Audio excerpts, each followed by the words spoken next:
ನೋಡ್ರಿ, ಧರ್ಮಸ್ಥಳದ ವಿಷಯದಲ್ಲಿ ನನಗೆ ಹೆಚ್ಚು ಹೇಳುವುದೇನಿಲ್ಲ. ಆರೋಪಗಳು ಬಂತು, ರಾಜ್ಯ ಸರ್ಕಾರ ಒಂದು SIT ಮಾಡಿದೆ, ಅವರು ಉತ್ಖನನ ಮಾಡ್ತಾ ಇದ್ದರು. ಉತ್ಖನನ ಮಾಡಲಿ. ಯಾವುದೇ ರೀತಿಯಾದಂಥ ಧರ್ಮಸ್ಥಳ ನಮ್ಮ ದೇಶದ, ನಮ್ಮ ರಾಜ್ಯದ, ಅದರಲ್ಲೂ ನಮ್ಮ ದೇಶದ್ದು ಸಹಿತವಾಗಿ ಒಂದು ಬಹುಜನರ ಒಂದು ಶ್ರದ್ಧಾ ಕೇಂದ್ರ ಅದು. ನಿಮ್ಮ ಆರೋಪ ಇದೆಯಲ್ಲ, ರಾಜ್ಯ ಸರ್ಕಾರ ಈಗ ಒಂದು SIT ಮಾಡಿದೆ.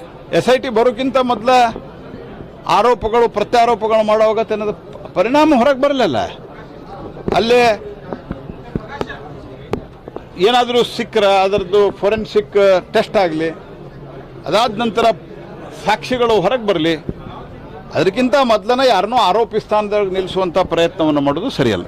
ಡೊನಾಲ್ಡ್ ಟ್ರಂಪ್ ಅವರು 25% ಟ್ಯಾಕ್ಸ್ ಹಾಕಿದಾರಲ್ಲ, ಪಾಕಿಸ್ತಾನ ನೋಡ್ರಿ, ನಾನು ಇದರ ಬಗ್ಗೆ ಆಲ್ರೆಡಿ ನಮ್ಮ ಇವರು ಸ್ಟೇಟ್ಮೆಂಟನ್ನು ಲೋಕಸಭೆಯೊಳಗೆ ಕೊಟ್ಟಾರೆ, ಪಿಯೂಷ್ ಗೋಯಲ್ ಅವರು.